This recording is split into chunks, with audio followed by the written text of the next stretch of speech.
ओल्या हळदीचं लोणचं करू. बाजारात हळद विकत मिळत आहे या दिवसामध्ये.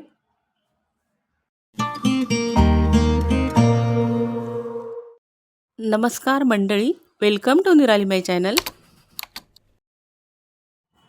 पाव किलो ओली हळद मी विकत आणलेली आहे. स्वच्छ धुवून पुसून किसून घेतली आणि हा मसाला 2 टेबलस्पून बडीशोप, 2 टेबलस्पून धणे, 1 टेबलस्पून जिरं, पाव टेबलस्पून मेथी दाणे, अर्धा टेबलस्पून मोहरी घेतलेली आहे, 1.5 टेबलस्पून गूळ घेतलेला आहे आणि हे 3 लिंब त्याचा रस काढून घ्यायचा आहे.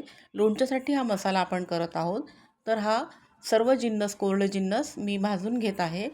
गॅसवर मी तवा ठेवलेला आहे आणि तव्यामध्ये हे सर्व जिन्नस एकत्र करूनच मी ते भाजून घेत आहे आणि मंद गॅसवरच हे भाजायचं आहे. मोठा गॅस नको.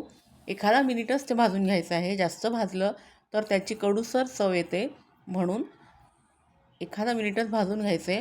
त्यातला ओलसरपणा कमी होईपर्यंत गार होण्यासाठी ते डिशमध्ये काढून ठेवलेलं आहे. फोडणी देणार आहोत आपण, म्हणून फोडणीची कढई ठेवली आहे गॅसवर. पाव कप तेल घातलेलं आहे आणि हे सर्व कोरडे जिन्नस थंड झालेत.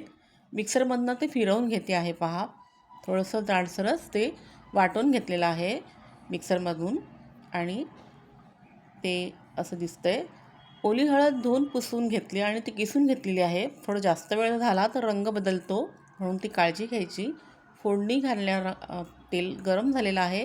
1 चमचा मोहरी घातली आहे, पाव चमचा हिंग, त्यामध्ये हिंग घालते आहे पहा.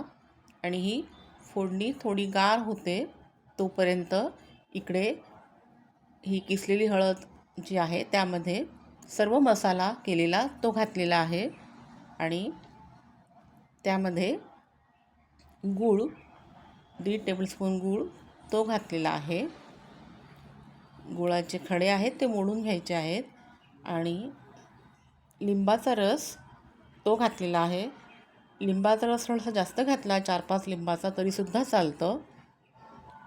2 टेबलस्पून रंगाचं तिखट घातलेलं आहे, काश्मीरी लाल तिखट, आणि हे रेग्युलर आपलं तिखट घातलं आहे 2 टेबलस्पून आणि मीठ घातलेलं आहे चवीनुसार, 1.5 टेबलस्पून घातलेलं आहे मीठ.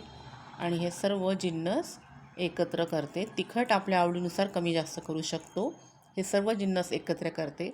हे लोणचं आपण लगेच खायला घेतलं तरीसुद्धा चालतं आणि मुरल्यानंतर 1-2 दिवसानंतर ते छान रसरशीत असं तयार होतं. तेल हे गार झालेलं आहे. आता त्यामध्ये फोडणीचं तेल त्यावरती घातलेलं आहे आणि हे सर्व छान मिक्स करून घेते आणि झाकण ठेवून अर्धा तास मुरू द्यायचं आणि मग खायला घेतलं तरीसुद्धा चालतं. एअरटाईट काचेच्या बरणीमध्ये आपण हे लोणचं ठेवून फ्रीजमध्ये 7-8 महिन्यापर्यंत, वर्षभरापर्यंतसुद्धा स्टोअर करून ठेवू शकतो आणि खाऊ शकतो. आणि वरतीसुद्धा हे थंडीच्या या दिवसामध्ये महिनाभर तरी वरतीसुद्धा रूम टेम्परेचरला चांगलं राहू शकतं. लोणचं अर्धा तास झाकून ठेवलेलं होतं, मुरलेलं आहे. लोणचं छान तयार झालेलं आहे.